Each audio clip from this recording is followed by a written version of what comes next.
Hello, Broadway Maven Marquee subscribers. My name is Mateo Chavez Lewis, and welcome back to Piano Talk. Today, we are talking about one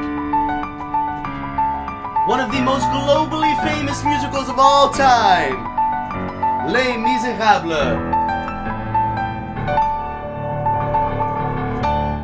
Specifically, I want to talk about the way that motif is used in Les Misérables, because it's not used the way that oftentimes motif is used. Les Mis is a totally sung-through show. Structurally, it's very similar to a traditional opera.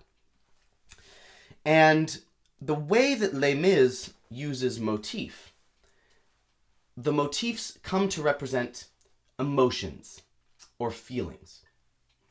Most of the time, for example, in Sunday in the Park with George, which is a show you will have heard me talk about a lot if you've been taking Broadway Maven classes for a long time, music and lyrics by Sondheim. In Sunday in the Park with George, Sondheim uses motif to represent specific characters and specific ideas. And that's completely different than the function of motif in Les Mis. So I want to show you these two different kinds of motifs in today's video. In Sunday in the Park with George, there's a motif that represents Dot and George's relationship. Those two chords. Anytime you hear those two chords next to each other, you know it's a pivotal moment in the relationship between these two central characters. There's also a motif that represents George's painting, for example. Every time George sits down to paint, or he's thinking about painting, you hear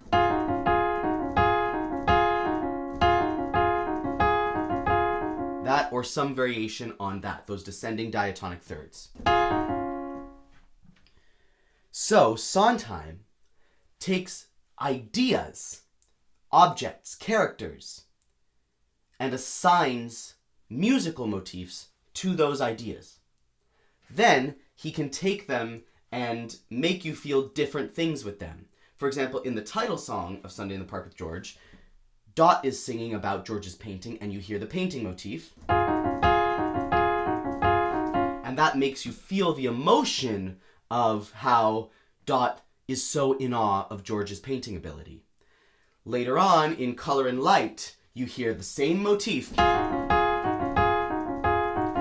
it makes you feel the emotion of George's obsession with his painting. Then later, in Finishing the Hat, you hear the same motif again,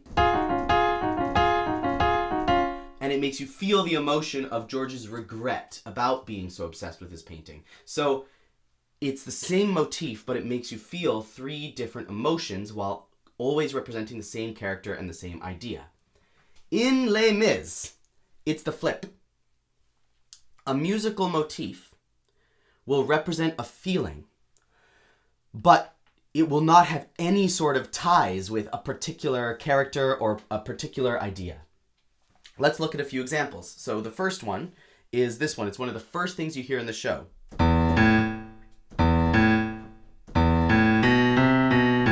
That melody.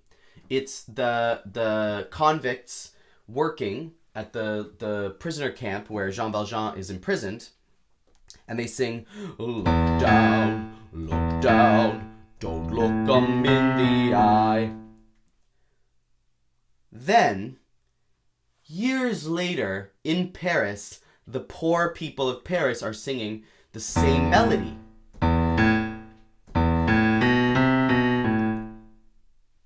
Now, there's no real connection there in terms of the idea. It's not the same characters, it's not the same place, it's not the same time period, it's completely disconnected. Following the Sunday in the Park with George rules, those shouldn't be the same motif. But it's making you feel the same thing. It's making you see this group of people who are being oppressed in some way, or downtrodden, or feel like they have very, very low status and are being controlled by the people above them. The poor people in Paris feel like they are being controlled by the rich elite, and the prisoners in the camp feel like they are being controlled by Javert and the law enforcement officers.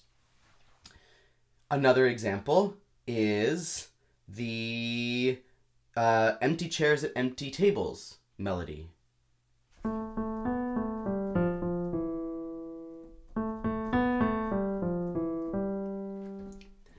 There's a grief that can't be spoken.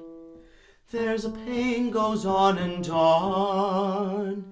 Empty chairs at empty tables. Now my friends are dead and gone.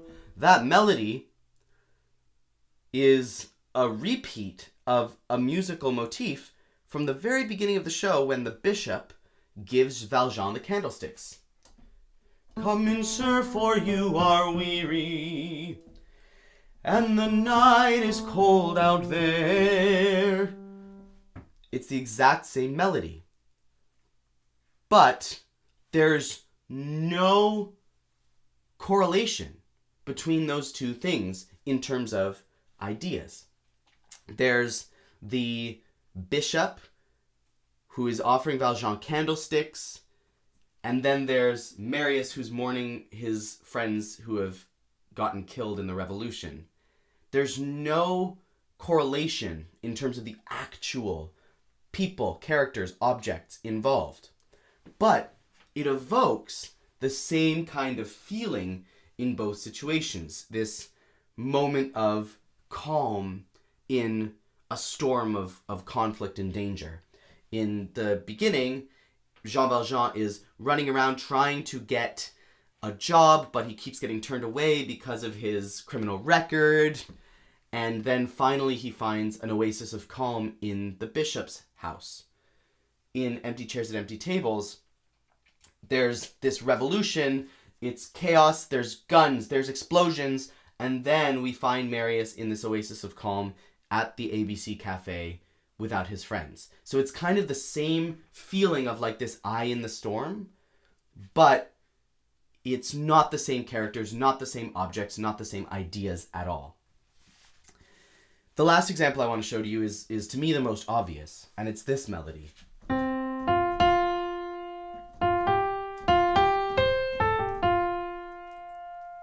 This melody comes up. There are three main uses of this melody in the show. I'm sure there are more, but these are the main ones. One of them is Come to Me, which is Fantine's dying song when she sings to Valjean about how she will never get to see her daughter Cosette again because she's going to die. Come to me, Cosette, the light is fading. Then it's used in Act 2. It's sung by Eponine, singing about her unrequited love for Marius. I love him, but every day I'm learning. Exact same notes. Then, at the end of Act 2 in the finale, it's sung by Valjean when he knows he's going to die and he gives Cosette a note that he's written telling her the truth of who he really is and where he comes from. On this page, I write my last confession. Again, exact same melody.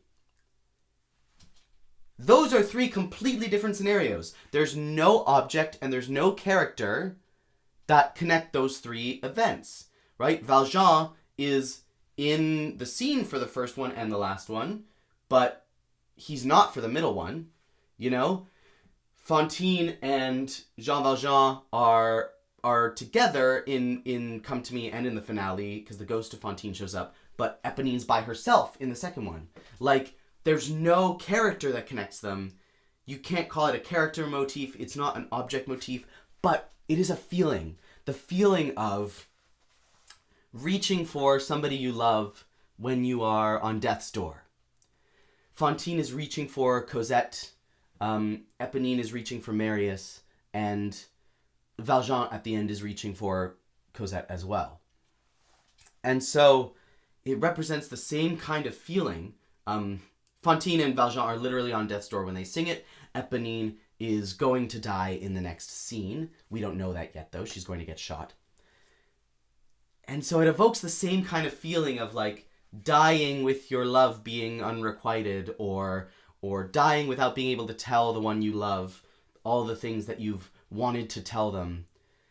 It evokes the same feeling and the same emotion, even though the cold, hard, tangible facts of the situations are completely different. So that's the difference between the way that Les Mis uses motif and the way that motif is traditionally used in something like Sunday in the Park with George. It's that usually motifs come to represent an object or a character, but in Les Mis, motifs represent emotion. And so whenever you as the audience need to feel a particular emotion, that emotion is going to be tied to the motif rather than the character or the object. It's a less cerebral way of writing music with motif and a more heartfelt way of writing music with motif in it. And I guess that's why Les Misérables has such a huge emotional impact on people all over the world. I hope you found this interesting, and I will see you next week here on Piano Talk. Peace out, y'all.